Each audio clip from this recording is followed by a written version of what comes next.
I also apologize to the family of 3-month-old Brandon Cuellar. When any officer, regardless of agency, county, or state, tarnishes the badge, we all suffer the consequences. I'd like to turn it over now to Honorable Mayor Sam Picardo. Thank you, Chief. The Chief put it very well. I found this conduct to be both offensive and dangerous, and I know that our officers find it offensive, and I know that our public finds it offensive. Discipline for this behavior should be appropriately severe. And combined with what we know about the death of Officer Packer, it's obvious we need to redouble our efforts. I support the Chief's efforts to ensure appropriate provision of treatment and mental health services to all the officers.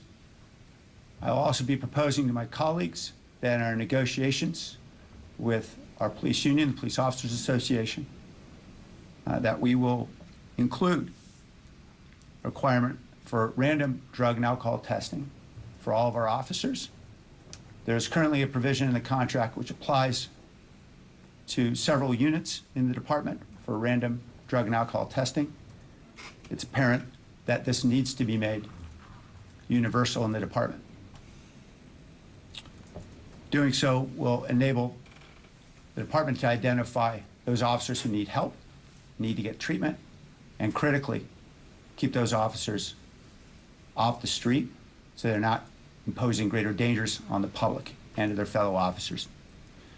I've had a brief opportunity to talk to the police union about this. I don't want to speak for them. I'll let them speak for themselves, but I think there is an appropriate recognition of the seriousness of this matter. And I look forward to the negotiations so that we can come to a solution in this contract that will ensure that the public continues to have the trust and the exceptional service of this department. I want to emphasize something that the Chief said, that this conduct is violative of the extraordinary standard of service and professionalism that is set every day by nearly every single officer in this department. And we will ensure that that standard is maintained. Thank you.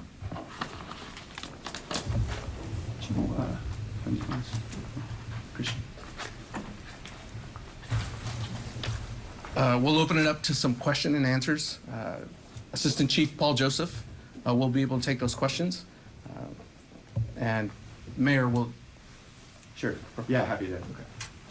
Chief Joseph, I'm sorry. Why did it take an FBI agent to blow the whistle and not fellow police officers who were on duty with this one officer? Why did it take an FBI agent to say this guy's drunk and not his comrades? Well, that's part of what we need to investigate. We need to find out who this officer had contact with from amongst his peers. I don't want to get into the specifics of how this was discovered, but that is a valid question, and we need to find out if there were officers who either should have or could have recognized something with their colleague and didn't, then that will also need to be addressed. How long was this officer on duty prior to him being noticed and being reported to his fellow officers? Was he at the end of shift, just beginning his shift? I'm not 100% certain. I believe some time into his shift, but I'm not sure the exact amount of time. Closer to the beginning than the end, I believe. Closer to the beginning of his shift. So it's a case where he could have been drinking before his shift and then started his shift, as opposed to drinking while he was actually on duty. That's part of what we need to investigate. So what were exactly his duties during the investigation of baby Brandon? I believe he was assigned to help canvass the neighborhood to look for witnesses and evidence. So he wasn't driving or something? Not at that point. We did a canvass of the surrounding neighborhood to look for witnesses and evidence, and my understanding is that's when it was discovered, but I'm not 100% certain, and obviously the investigation will bear that out.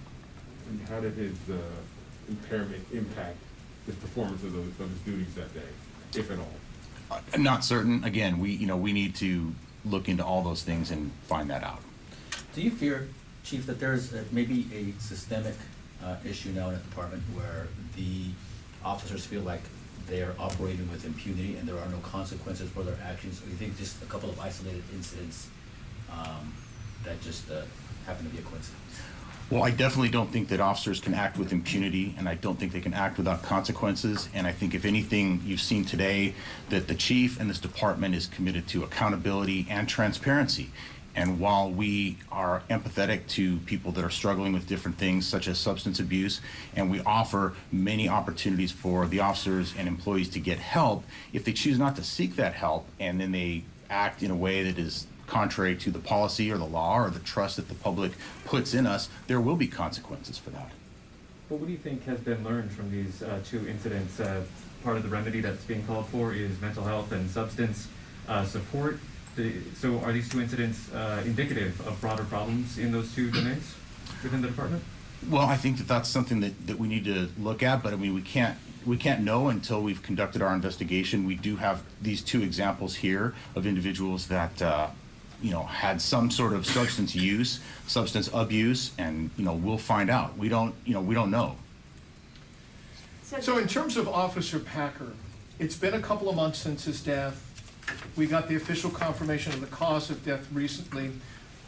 I had heard that perhaps there were some preliminary results, so maybe you guys had known about this for a little bit longer. But I guess my question is, for a young, promising officer, gets the fitness award upon graduation, how do things go so wrong in the span of a single year on the job? I'm not sure if that's something we'll ever know. Obviously, we can't ask him, unfortunately. I wish we could. I wish that whatever problems he had did not lead to his tragic death. Police work is difficult. We all know this. Did something happen to him during the course of the year that he spent at the police department that caused him to have difficulties, emotional difficulties, and get into substance abuse? We don't even know the circumstances under which he ingested fentanyl. We don't know if it was an intentional ingestion, if it was accidental, if he thought he was taking one thing and really took another, if he had no idea he was taking a drug at all. And again, this is an investigation being conducted by the Milpitas Police Department.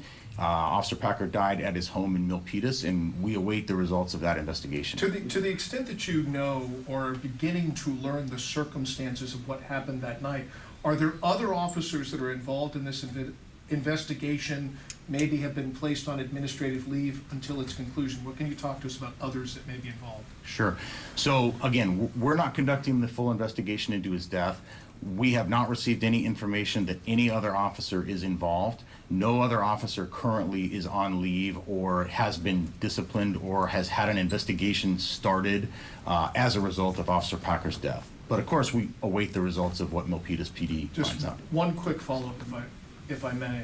Just on the topic of officer misconduct, I'm also hearing that there may be an officer that is under investigation currently for a sexual assault that may have even happened while that officer was on duty.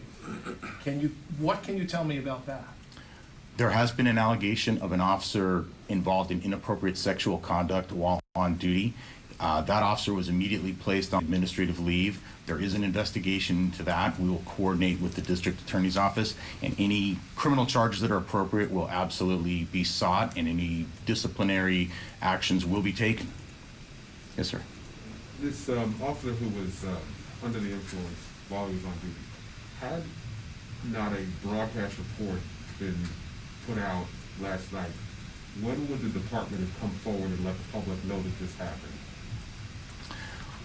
We are looking at when exactly is the appropriate time. Keep in mind, we have to respect the personnel rights of our employees as well. But I think the days of us saying this is a personnel matter, we have no comment, we can't talk, that's not a way of doing business anymore. And again, as I mentioned, and as the chief mentioned, and the mayor, this is about accountability and transparency for us, which is why we're coming forward today with the information. Well, you're coming forward after someone had already released the information. Correct. Had that not happened, would you have come forward, I guess is the question. Ultimately, had criminal charges been filed, certainly. And, but the administrative part of it is a little bit different as far as what we're able to reveal and what we're not. So the report from this officer was made in the 26th He was still on duty, and I guess my question goes to what happened next? Like, there was immediate action taken to the officer, taking him out of the case. What happened exactly? Yes, as soon as that allegation was brought to light, he was removed from his activities that night and removed from duty and placed on administrative leave. So we're talking right now about these regulations that are being, you guys are talking to put after, but what were the regulations before? So you guys make sure that this didn't happen. There was any kind of regulation that was before? I'm sorry, I'm not sure I understand I'm not sure I understand when you're using the term relations. Regulations. Oh, I'm sorry, regulations. So what the mayor has proposed today is across the department random drug testing, and that's something that we don't have the ability to unilaterally impose, so it's something that will be discussed with the Police Officers Association in our upcoming contract negotiations. I just have one Perhaps I last can- question for the. Sure. Articulate, just, Sure. just to clarify. The extent of our ability to test for drug or alcohol use is governed by a contract with the Police Officers Association. So for many years, there's been provision in place that limits that drug testing considerably. It is my desire to ensure that we have a provision that enables broad, random drug and alcohol testing throughout the department.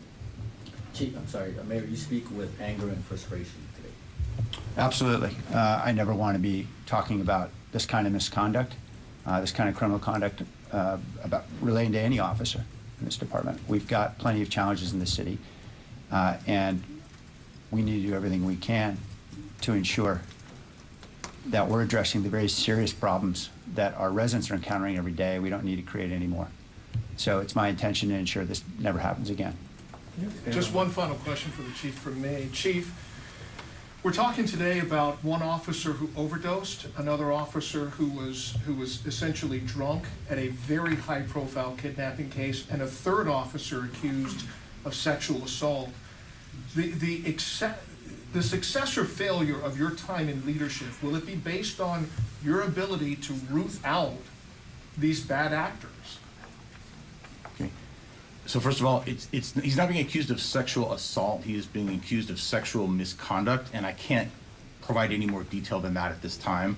But certainly, I mean, our ability to run this department is our ability to create the highest trust and confidence in this community in what we do. And I think that you'll see that in each one of these cases, immediate action was taken by the department to address the misconduct. Actions have been taken on the front end to ensure the well-being of our officers and that they have resources available to them should they be struggling. And we will continue to look at everything about how this department operates. We'll look at our hiring practices, our recruiting practices, whether the background investigations we conduct are thorough or need to be changed in some way. So we're going to look at everything we do to find out why, is this just an unusual situation in a short period of time of several instances of misconduct? None of them appear to be related to each other. The officers don't necessarily work together. It's not like a unit of officers is engaged in some misconduct, but we'll look at everything, absolutely. Can you tell us how long the officer who was under the influence, how long he'd been on the force, rank, et cetera? I can't get into the specifics of that just because it's an ongoing personnel matter. Or was he in a command position, like a sergeant, lieutenant? I'm not going to get into the specifics. Okay, that's it for Chief. Anything else for the mayor? Can you expand on what sort of mental health support you are proposing? No, what I'm specifically proposing for contractual negotiations relates to random testing for drug and alcohol. What mental health and treatment services are available already is already quite extensive. I'm sure that the department can describe what it currently makes available.